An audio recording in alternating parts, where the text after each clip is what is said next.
நம்ம இப்போ செய்ய போகிறது சௌச்சௌ சாம்பார். இதுக்கு நம்ம ஒரு 2 டேபிள் ஸ்பூன் அளவுக்கு எண்ணெய் விட்டுக்கலாம். கடுகு 1/4 டீஸ்பூன். கடுகு நல்லா பொரிஞ்சிருச்சு. 2 வரமிளகாய் சேர்த்துக்கோங்க. கொஞ்சமாக பெருங்காயம் சேர்த்துக்கலாம். கருவேப்பிலை ஒரு ஈர்ப்பு.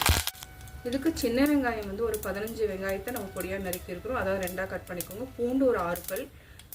ஒரே ஒரு பச்சை மிளகாய் சேர்த்துக்கலாம். சௌச்சௌ எடுத்துருக்குறோம். இதையும் சேர்த்து நல்லா வதக்கிக்கலாம். வெங்காயத்தை நல்லா வதக்கிட்டோம். இப்போ ஒரே ஒரு தக்காளி சேர்த்துக்கலாம். இதையும் சேர்த்து 30 செகண்ட் நல்லா வதக்குங்க. 30 செகண்ட் நல்லா வதக்கியாச்சு. இப்போ நம்ம சௌச்சௌ ஆட் பண்ணிக்கலாம்.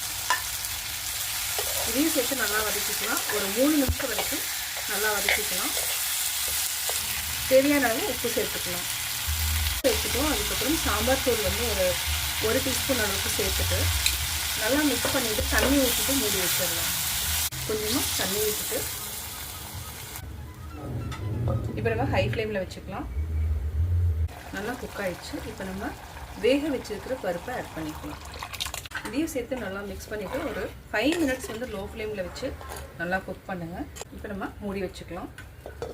5 மினிட்ஸ் நல்லா கொதிச்சிருச்சு. சின்ன நெல்லிக்காய் அளவுக்கு புளி வச்சுருக்கோம். இதையும் நம்ம ஆட் பண்ணிக்கலாம். நல்லா மிக்ஸ் பண்ணிவிட்டு ஒரு 3 மினிட்ஸ் கொதிக்க வச்சுட்டு கொத்தமல்லி தூவி ஆஃப் பண்ணிடலாம். இப்போ சாம்பார் ரெடி ஆகிடுச்சு. கொத்தமல்லி தலை தூவிக்கலாம்.